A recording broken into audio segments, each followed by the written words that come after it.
I guess this month is the month of big budget franchises. Not only did we have Fast and the Furious, but now we are back with Transformers for another, or maybe another, horrible film.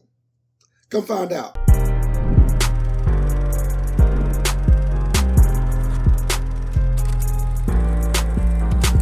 Welcome to Cine, here where you come for all of your media needs. My name is Ray, and today I am here to review Transformers: Rise of the Beast. Directed by Steven Caple Jr., starring Anthony Ramos, Dominique Fishback, Peter Cullen, and Ron Perlman. This film is a sequel of the Bumblebee movie that came out in 2018, and it is also a prequel of the original Transformers film that came out in 2007. This film is about the dark god Unicron, who is here to devour the planet and who is being opposed by Optimus Prime and Optimus Primal with the help of his friend Noah Diaz and Eleanor Wallace. The Transformers series overall is not a pleasant series. We have a lot more bad films than we have good films. Overall, obviously, I don't think anybody will argue that the first two films in the series are by far the best of the bunch. Anything in the middle is pretty much trash. And some of the later films like Bumblebee are showing a little bit of light in what is a dark franchise as far as quality. I will give Steven Caple Jr. a little bit of respect of trying to take a franchise that has sucked and make something good out of it.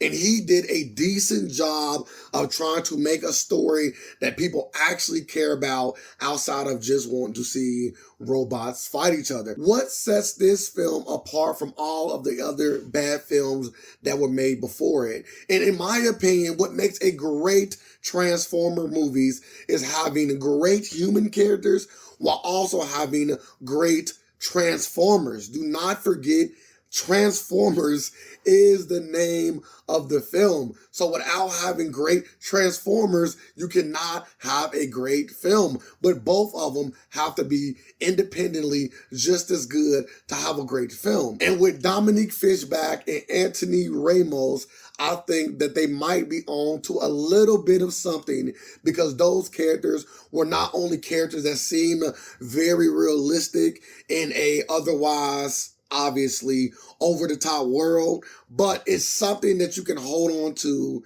when you are traversing in this landscape. We have not really seen an over-the-top human character played in the Transformers films since Sam Witwicky, who is played by Shia LaBeouf. Okay, John Cena was okay, Mark Wahlberg was okay, but neither of those characters were great.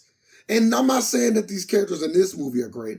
I'm just saying that it's taking the steps in the right direction. The tension in this film was always high. The stakes always felt grand. And that is what all of the Transformers films do. They all are about the end of the world, or the end of multiple planets, or the end of the universe. So this film just falls along the lines of all of the other films in the past. And I think the fact that we are not getting anything new in the franchise is what's holding this film back from being a good film.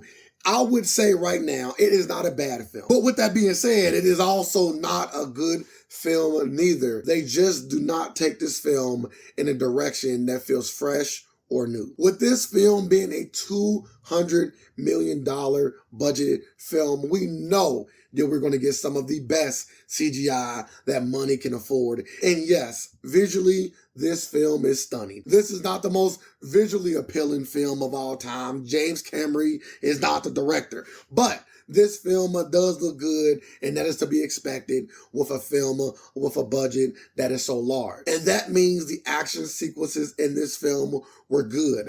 None of them lasted too long, but yes, you will get a whole lot of non-practical CGI action, and that can only take you so far in really blowing people's minds when it comes to a Transformers film and action sequences in those said films. Voice acting was spot on with Pete Davidson's Mirage probably taking the cake out of all of the Transformers. It was great and very nostalgic to see all of the Beast War Transformers in this film. Well, not all of them, but some of our favorites were in this film. And if you love the TV show as a kid or as an adult, if you watched it, you would love and you would feel the nostalgia of those characters in this film. With all that being said, I would have to give Transformers Rise of the Beast a 6.7 out of 10.